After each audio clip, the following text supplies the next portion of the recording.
Let's take you back to one of our leading stories for the day. The South African Human Rights Commission convening an inquiry into load reduction. That gathering is investigative in nature and it's just started in Sandton. Let's listen in. Really take your time. We've allocated enough time so that we can hear clearly and holistically from affected persons and communities. So please don't feel rushed. Do make your submission.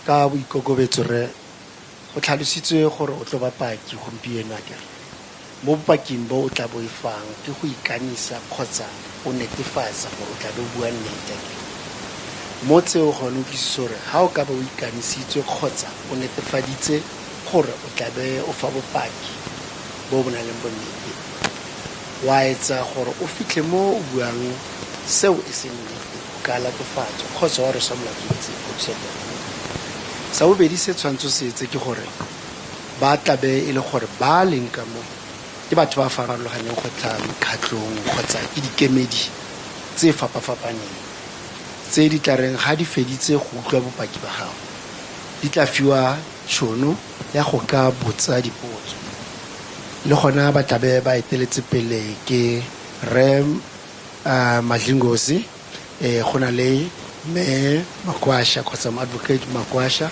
o le ena e tlabang a le modulasetulo kgotsa mo commissioner wa letsatsi kere ba bang ba teng ba tlhadi dikarolong tse dingwe le mekhatlong e mengwe ba tla fiwa tšhono le gona ba busiwe dipotso wena ga o fa bopaki iketle tsamaya ka tsela e utlwisegang e o utlwisang le gona gape gore go beilwe sebaka se itseng gore ka fa bopaki bo o be o lokologe o utlwisang date o utlwisitse o fitlha mo re na le kgatiso ga o bua tsotlhe tse o tlo di buang e ka sebe o re bontsha matshwao kgotsa lentswe la gago ke lone le botlhokwa ka jeno o utlwisang date ke tlhalogantse sentle Rasha.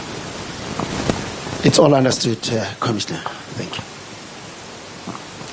Thank you so much. That was very clear and very helpful. Re Mogoshane, o tlo ikanya ka ba o tlo netefatsa re Mogajane o utlwisa gore kano ke eng o utlwisa ga ba re motho wa ikana gore kgotsa o tlo tiisisa le go netefatsa gore o bua nnete ke se se feng seo o tlo ikana. I'll give evidence under oath.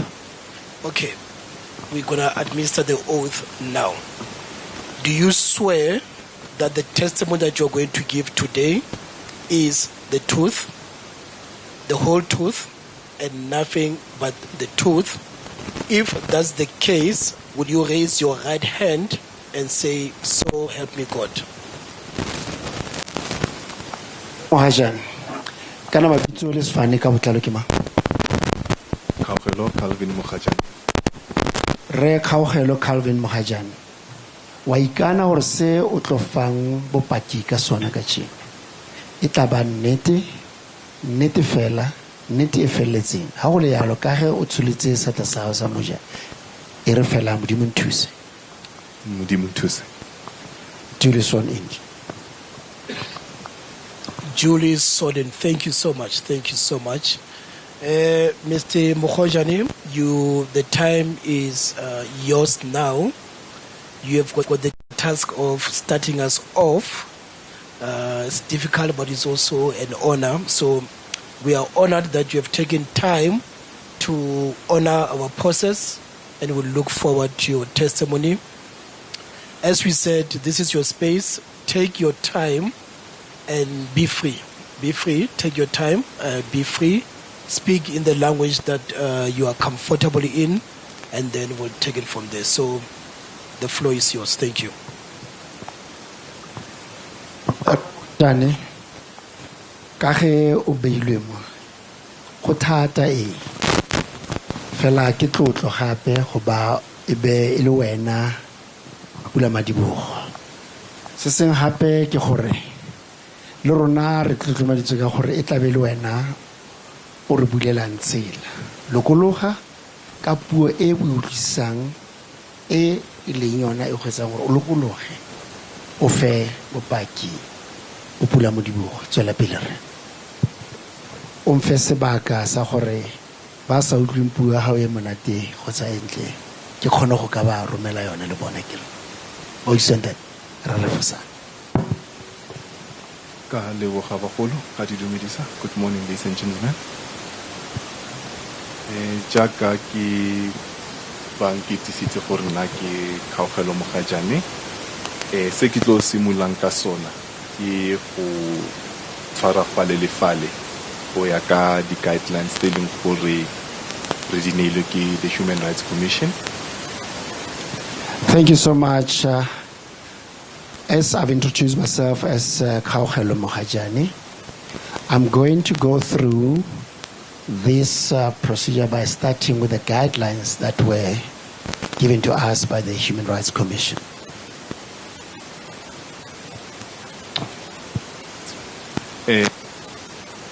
Ke fa bopaki baka bo bong ba bopaki bo tlo tswa ka sejatlhapi ka English ka go na le mafoko a mangwe leng gore ga teng ka lereo la Setswana. As I proceed and give the evidence, I'll be using the language English because some of these terms are not available in Setswana. Hekili yana ki moithuti ko UNISA ke jaraka ya boraro ke tsa Bachelor of Accounting Sciences in Financial Accounting. Yaanong ke tlo tlhalosa ka tsela e leng go load reduction e affecta di-studies tsaka ka gore right now re mo Odell mo e leng gore re dira online learning le re kwala di-examination re dira online. As I am now, I am a student in UNISA,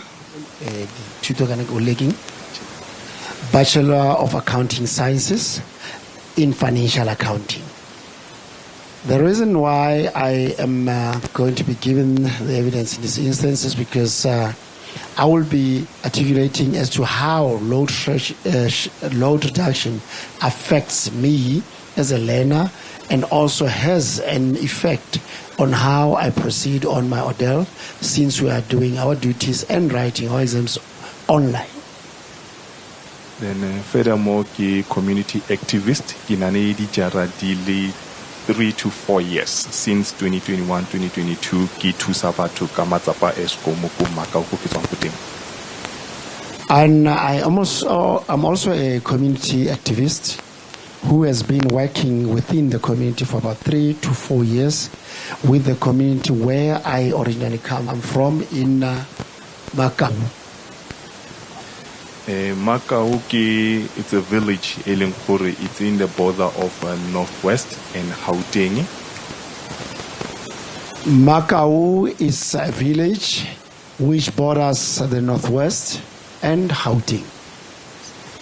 Yaanong ka boripana ke tla simolola ka research e leng gore ke dirile ka mabapi le load reduction. I will start with the research which I have done in line with load reduction. Ke the causes and justification ya load reduction.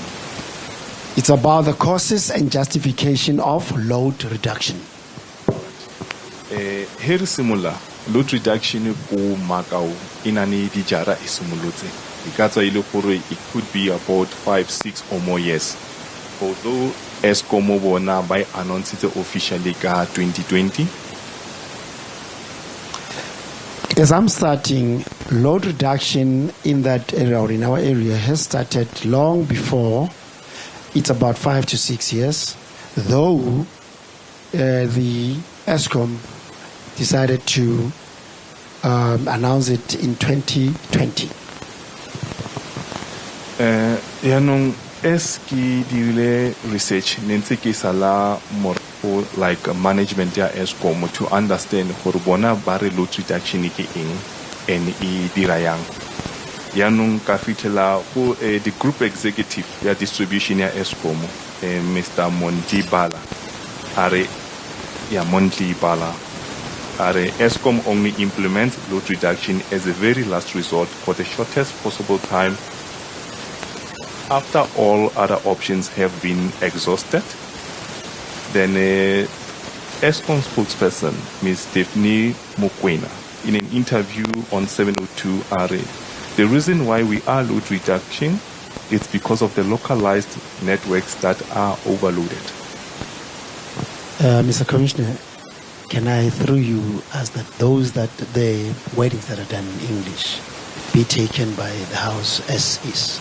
Because I see he said that he'll be using part of his research to go directly. Thank you. Okay. She further added that illegal connections and meter bypasses are primarily to blame for these occurrences. Then, on the other hand, the Minister of Electricity and Energy, Dr. Kosen Suramokopa, pointed out to lack of maintenance and absence of investment as some of the challenges that aggravated the situation. Then lastly, it has been indicated that the major contributors, amongst others, are the aging and vulnerable infrastructure, which have been neglected for many years, and the lack of alternative source. And I can say mostly important for us to be in this catastrophic situation. It's because the government's failure to implement the key 5 objectives outlined in the 1998 White Paper on Energy Policy document.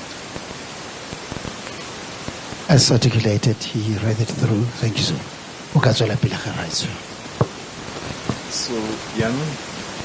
So yanong se na ki sibuang ka issue ya load reduction. Load reduction ki issue ya kabo. What I'm saying about load reduction is that load reduction is something that was done out of ignorance or deliberately. Then, however, ESCOM, instead of taking responsibility, they shift the blame more the communities in Zelengkore by Tokola. However, instead of ESCOM tackling the challenge or the problem, they shift to the blame to the communities, which they themselves are also suffering. So, na eski hoyaka experience yaka. There are like areas of interest that stand out the most.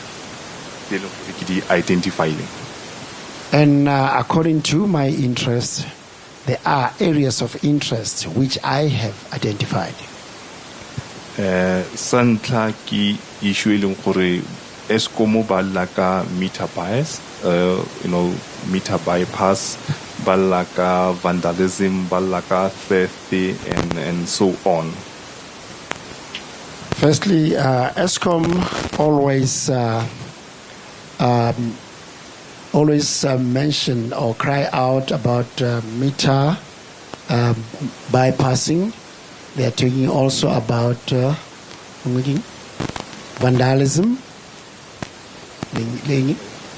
and also theft.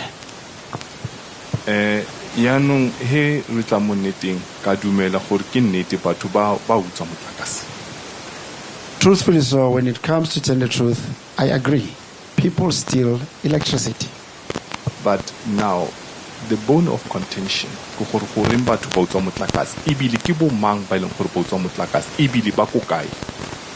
the bone of contention is that who steals the electricity?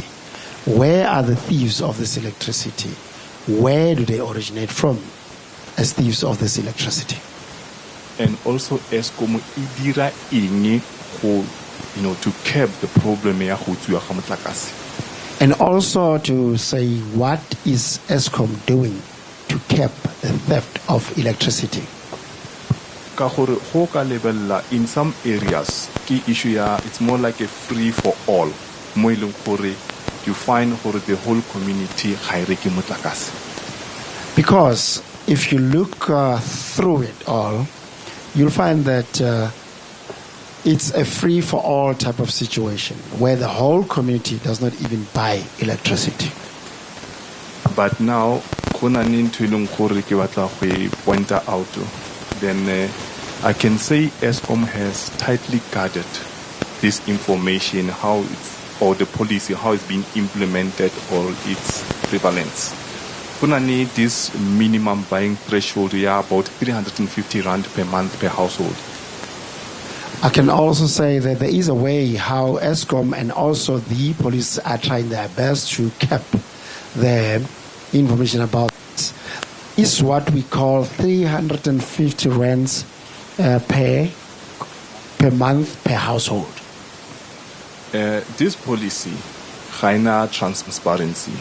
He ESCOM ba tla tsenyetsa motlakase, ga ba bolele gore wena as a customer o tlhoka go reka ka 350 ranta each and every month. This policy is not transparent because when ESCOM comes and installs electricity, they don't make you aware or inform you that you have the right to buy 350 rands worth of electricity. Now, eba issue ya di sales gore, let's assume for example, ESCOM is supplier this area A. Then this area A had about 5,000 households.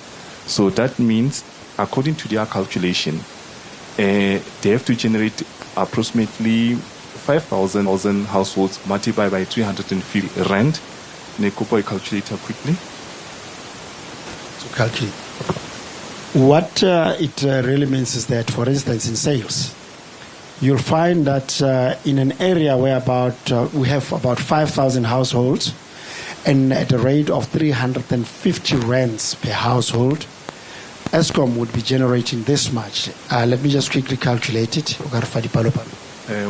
They would expect 1,750,000 rands per month from that area, at least. At least. They will expect at least 1,750 rands in sales for those 5,000 households.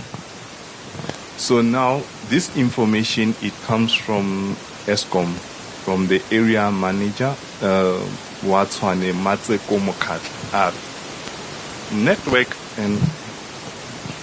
Network and customers with losses about 50% will be subjected to load reduction. It's not a discrimination, but these are feeders that pose a risk of plant and so on. So now let's focus on this thing, 50% or above.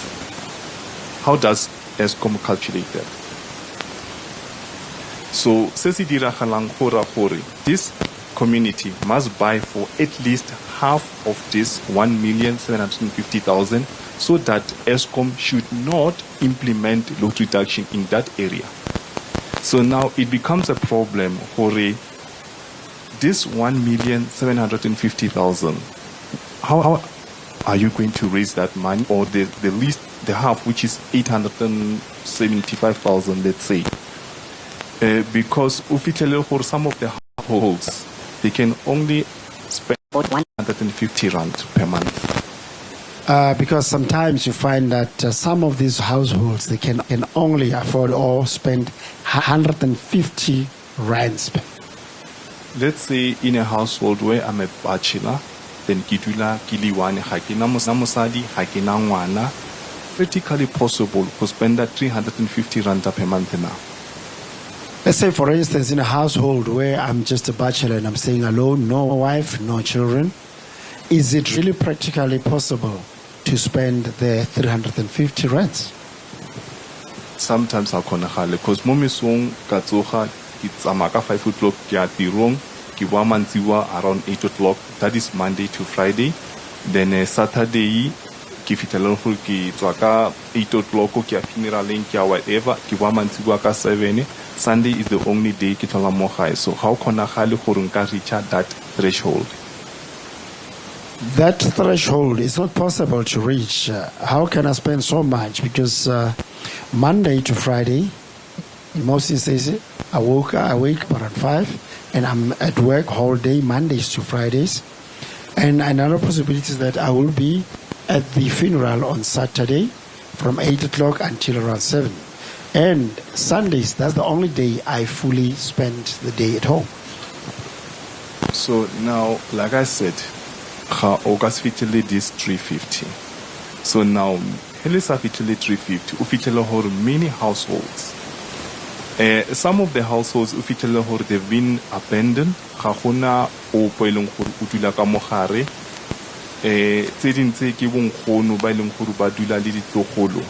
So then some of them, because of the issue ya load shedding, ba feletsa le gore ba dirisa gase as e leng gore it's more reliable than go apia ka motlakase. Some of these people we know gore in villages, some of them tsentse ba gote ba ya khonyeng ba ya go skhweng ba ile khobokanya di khong gore ba apie. So still it's then also ga bana di geyser then and also as really more like 2025 most of the appliances tse leng gore di dirisa di energy efficient yaanong ga go sana gore o ka fitlhela palo eo. So now Now, the other point I want to raise is that you won't reach that 350 rands because in most instances, most of the houses you'll find them being abandoned to an extent. Some of the houses are run as it's a household where you're having oldies staying with their grandkids. And most of them will be relying on gas to have the services being rendered within the house. In most of those villages, you'll find that people go fetch wood to be able to use. And the other thing is that they do wood collections. And most of the houses do not have geysers. And those, in line with the energy efficiencies, they have other methods that they are using. So kiona issue ya issue ya the sales for this 350 kiona leng gore feletsa le gore e causa issue ya load reduction ka gore if the community is generating at least 50% ya the expected sales il go diragalang ka yona o implementiwa load reduction. That is actually the effects of the issue of the 350. That means that if the communities do not reach that 50%, then it means the community will have to feel the brunt of this load reduction. Yaanong ge thoma ke subokanya issue ya load reduction jaaka ke buile gore ke dilo tsa ka bomo ke issue leng gore Eskom it's desperate in need of money, so they are coming ka di tactics tse leng gore di tla khona gore di boost their sales then ba khona go boosta di profit tsa bona. As I start to summarize my submission, it is evident that Eskom is applying load reduction deliberately in order because they are desperate and they're trying to push up their sales and profits. So they're coming with tricks and tactics in order to reach their sales goals. Then we will move on to point number 2, involve issues like meter bypass, vandalism, and so on. Now I'm going to move to my second point number 2, which involves meter bypass, vandalism, and etc. If you can go to some other areas, otoma olibella Eskom ba complain gore load reduction e causa ke the issues are like illegal connections and stuff. When you look at the the connection, it's very complex. When you go to certain areas whereby they're complaining with regard to reduction, you will find that Eskom indicates that it's because of illegal connections. But now, the problem is that the connections that have been installed are very complex and fast. That's the situation as it unfolds in Sandton. The South African Human Rights Commission starting the first of 3 days of the inquiry looking into the impact of load reduction. We're listening to a student who is a Bachelor of Accounting Science student and an activist outlining how this particular intervention from Eskom is impacting his life. It says he reckons load reduction is down to government failure, saying that it's deliberate with communities ultimately made to shoulder the blame. We'll continue listening in to those particular hearings for you as they continue in Johannesburg.